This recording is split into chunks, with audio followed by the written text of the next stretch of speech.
Good day, everyone. My name is Follow, and I'm here to take the introduction to software quality assurance.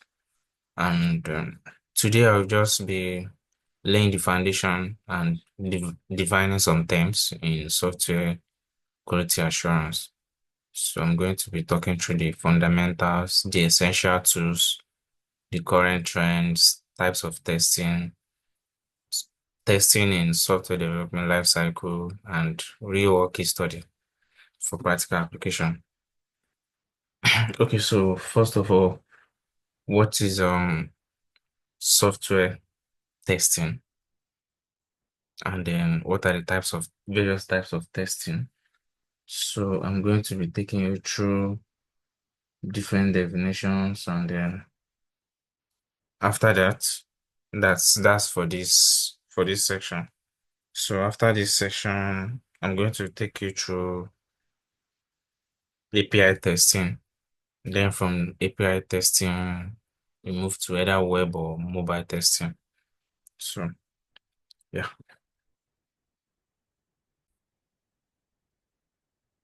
Okay. So I'm going to define what is software testing. So software testing is the process of evaluating and verifying whether a software application function as intended, like by executing it under controlled conditions to identify any defects or any bugs, ensuring its quality, its functionality, performance meets expectation across various scenarios and user interaction. So I mentioned something, I said bugs or defects. So I'm going to define bugs.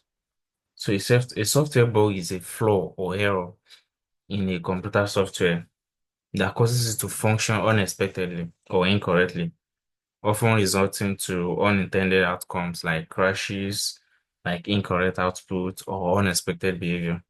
So essentially, it's like a mistake in the code that needs to be fixed during the development process. So you as a software tester, your primary job is to find out these defects of software bug by going through the applications, like by using your intuitiveness, your creativity to navigate the software, like assuming yourself as a real user of the application, and then finding out all these software bugs and reporting it back to the stakeholders and the developers. So, fundamentals of software testing. I just defined software testing now. And then what are the key principles?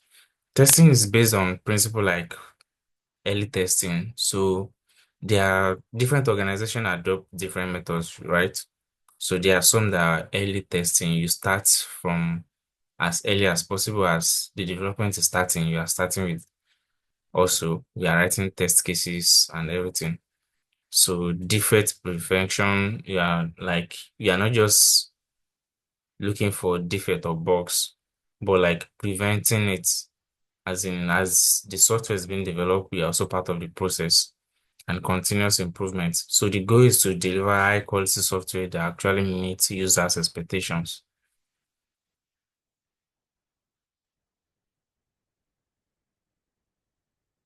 Then I'm going to be talking about manual and automation testing. So for manual testing, it involves manually executing test cases to identify bugs and issues. It requires skilled testers who can understand the software and identify potential problems.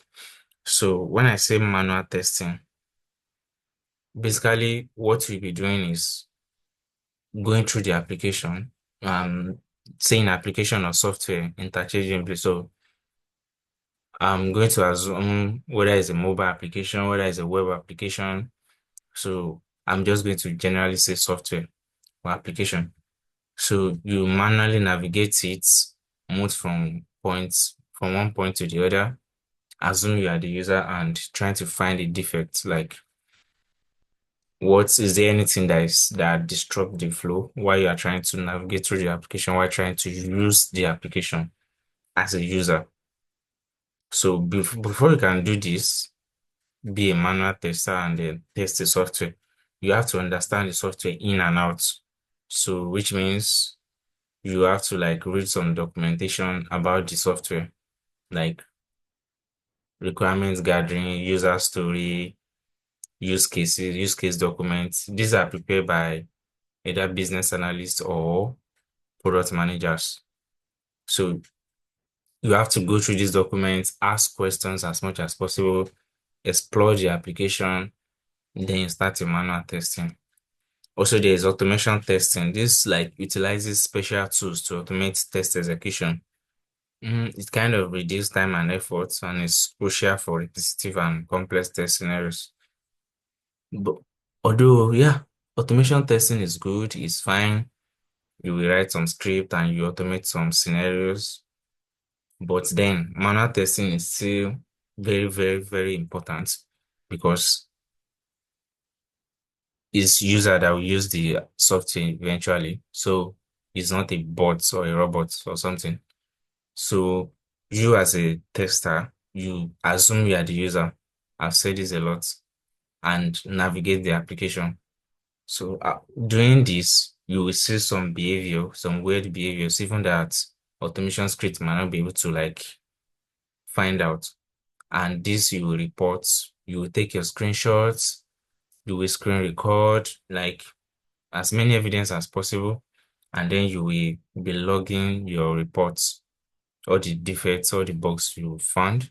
So there are a lot of tools. I'll just be mentioning a few that comes to my head, like Jira now, that they use to manage defects, defect logging or bugs logging. So you will like you have to your communication skills have to be top notch as a software tester, right?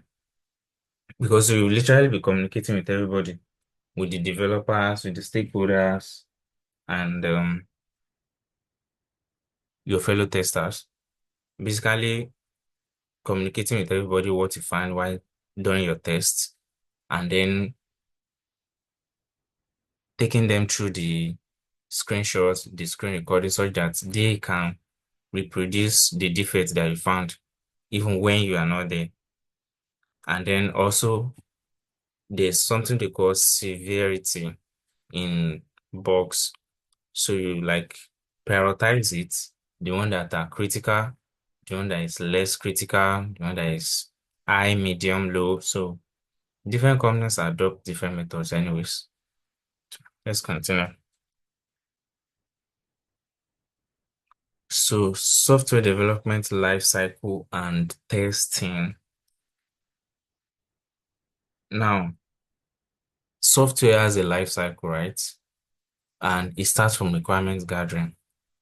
So testing can also begin as early as from requirement gathering, where requirement gathering is done by other stakeholders like business analysts or product manager, as the case may be, the stakeholders involved. So they will like gather the documents, gather the requirements for this particular software we're about to build, and then they will like list out the acceptance criteria that this is what the software is meant to do, this is what it's meant to do. If this is performed by the software, then it's acceptable. So from there, they move to the design and development. So this is why developers come in, where you start hearing front end, back end, and everything. So testing is integrated into the development process to identify and fix defects. You as a software tester, your role is very, very crucial here during design and development because you are part of the process, right? And as they're developing, they are pushing it to you, you are testing, you are giving them feedback, they are fixing, they are continuing development. It goes on and on and on and on. Even when they are done, they will still push it to you and you will now test the whole thing.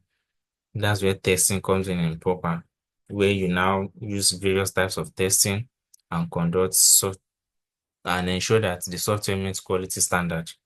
Then you can now give the go ahead. You have the final say that okay, you can deploy this application to production. So after the deployment, then there's maintenance. During this process too, testing still continues where they'll be fixing bugs, they'll be deploying again, They'll be making new changes, new features will comes in, feedback from the user. Okay, we want this, we don't want this. As they are doing all these things, you are with testing. So this type of testing is one of the types of testing that I will talk about in the next slide. So there are different types of testing, right? And then this slide does not really cover everything. So this is one of the assignments I'll be given. Go and research all the types of testing that you can lay your hands on. So I'll talk about functional testing. So this verifies that the software functions as expected according to specification.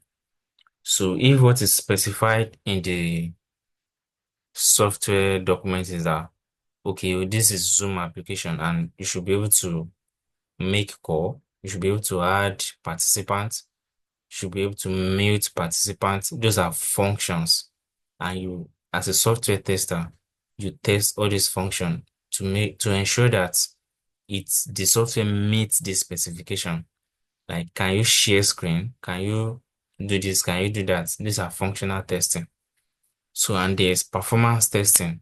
It evaluates software performance under load and stress conditions. So, if let's assume that 5 million users are using Zoom at the same time, will there be any glitch? Will there be any bugs, any defects? What will happen? Let's say like you simulate 10 users using the software at the same time concurrently. What will happen? Will the system crash? Well, and then, so you as a tester, you are meant to simulate this and find out what will happen. There are tools that you can use for this, so you'll be learning more about this as we move on. The security testing, which assess the software vulnerability, and so you like run the application using some tools to check the vulnerability to attacks and unauthorized access. So some of the time for established company, this will be done by cybersecurity team. But you as a tester, you need to like have at least foundational knowledge of security testing. So there is usability testing. This determines how easy and intuitive the software is to use. So without any guidance, can a first-time user use your software from end to end? Start from the beginning, you probably sign up, log in, do different functions, move from A to B without any external guidance. So that's usability testing. Also, there are other type of testing that I didn't write out here.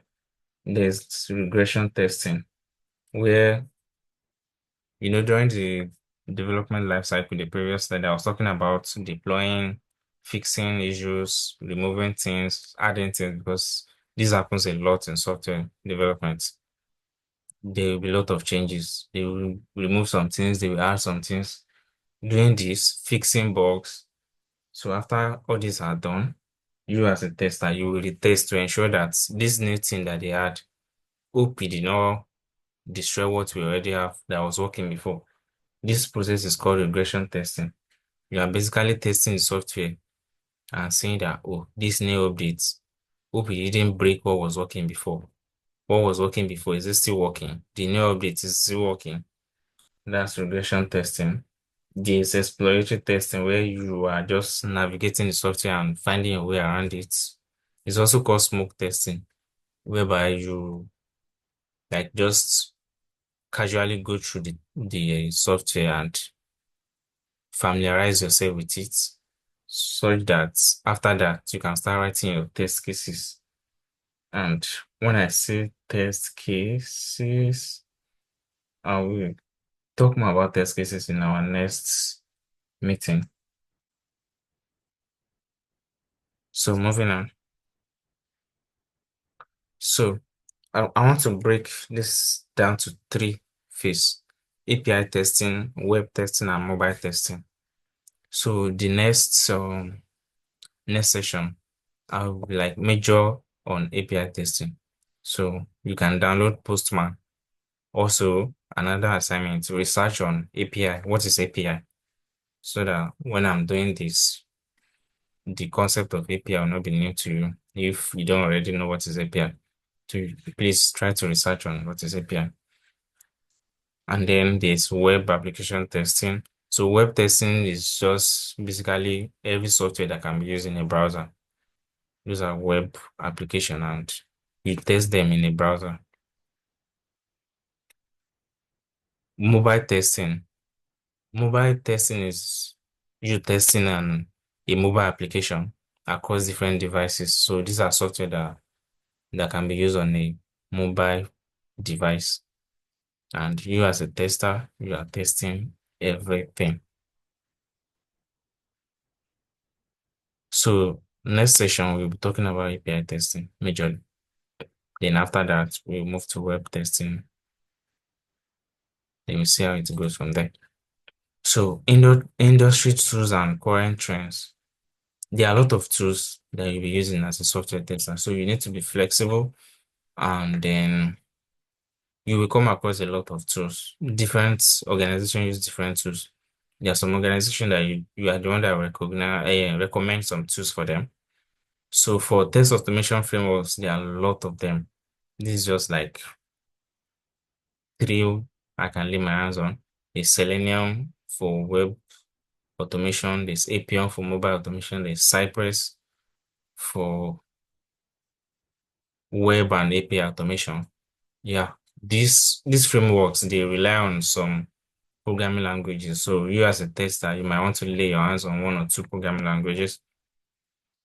Performance testing tools, we have JMeter, we have Load Runner, we have Gatling. So you can't learn everything at a go, right?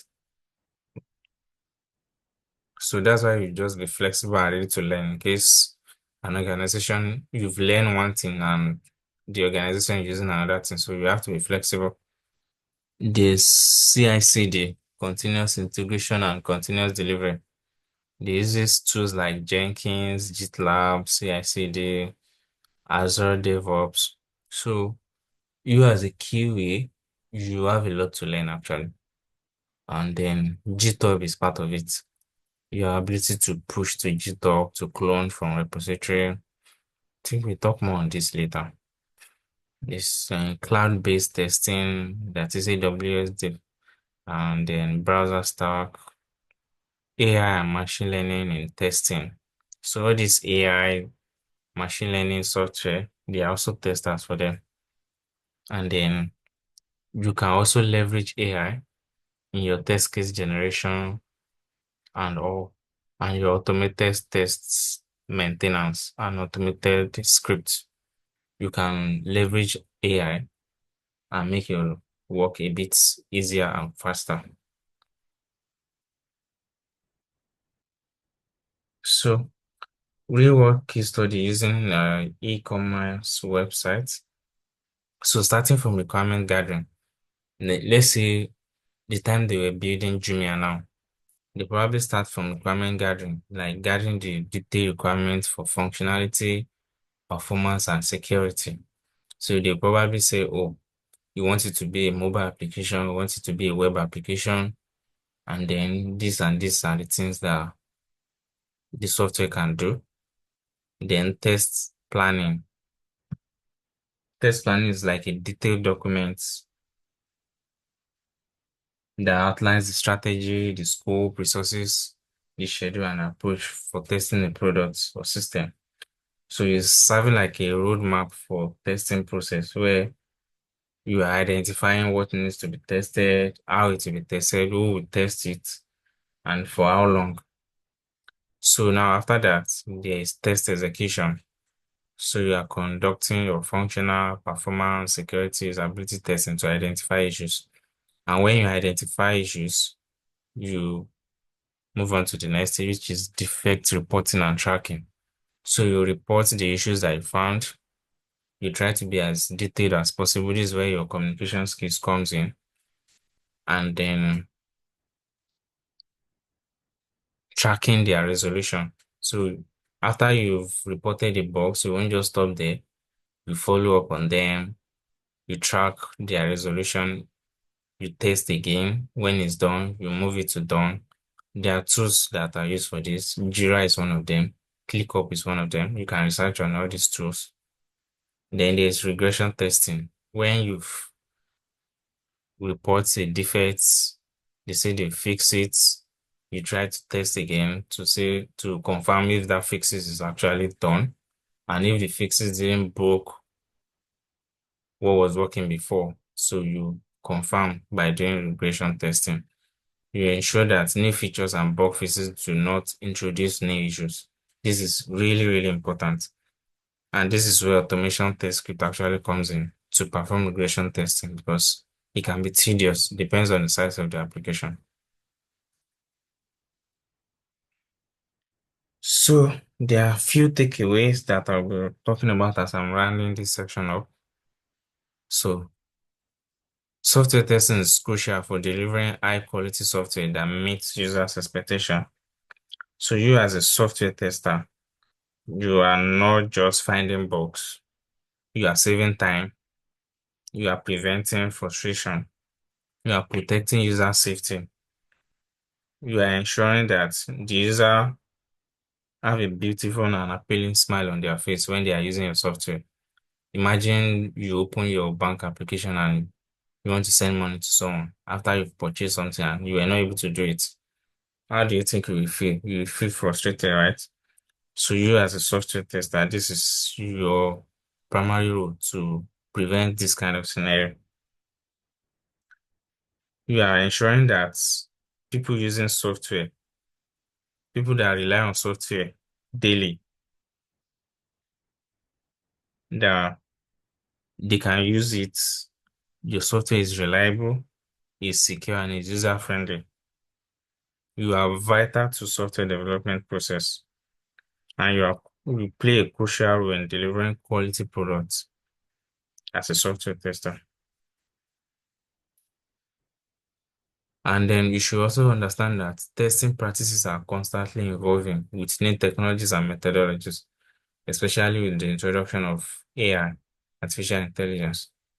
Then collaboration, as you see, as I've mentioned earlier, you'll be working with a lot of stakeholders, developers, project managers, your fellow testers. So effective testing requires collaboration between testers and developers and other stakeholders. So you can't work in isolation. That's why your communication skills have to be top notch. This is like one of the key things in job requirements, job description. I'll be reading a few job description for us in the next section. So you will see communication skills is highly essential as a software tester. So I think I'll be stopping here today and we shall meet next time. Thank you for listening.